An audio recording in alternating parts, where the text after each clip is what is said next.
This is Dolynny TV, ladies and gentlemen. Good afternoon, good morning, wherever you're tuning in from.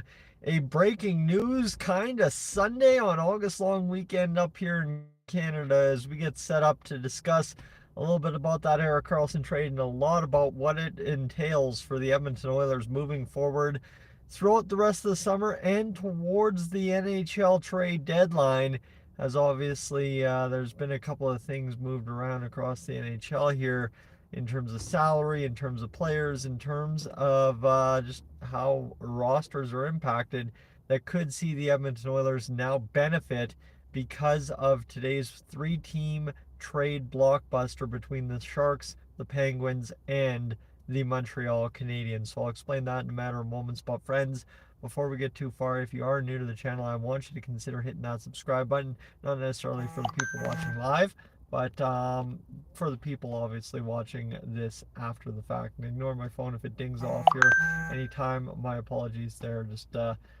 busy.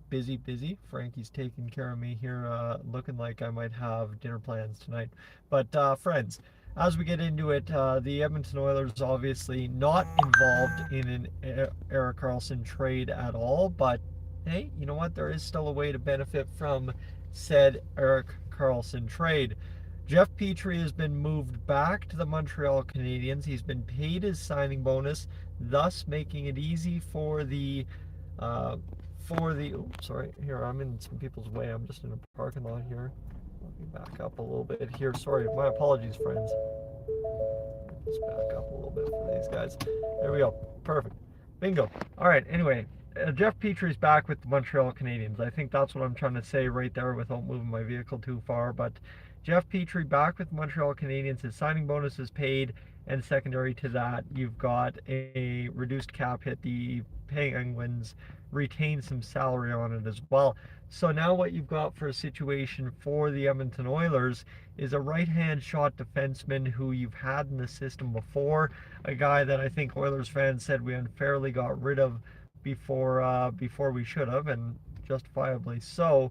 But now you've got a guy who is an option if you want to upgrade that right-hand side at any point this season. Jeff Petry, I assume, would be available from the Montreal Canadiens as they continue to try and youth their roster and try to obviously build that next generation of winning Montreal Canadiens teams. And the reason I'm actually actioning on this video right now is Eric Engels of Sportsnet had a tweet out about 12-15 minutes from recording this, and he pretty much said he wouldn't be surprised to see the Montreal Canadiens move on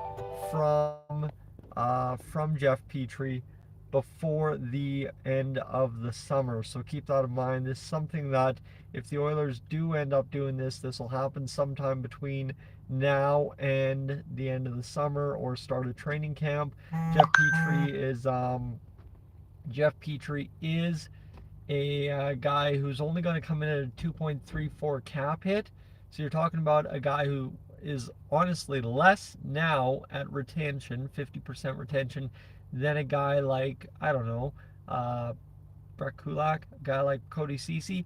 He's at a lesser contract than that, so the Oilers could find a way, and even with that little bit of extra cap space they have on a 21-man roster, if they retain salary on someone, to make a trade happen for Jeff Petry. So it's just something I want to kind of make sure we're paying attention to here moving forward.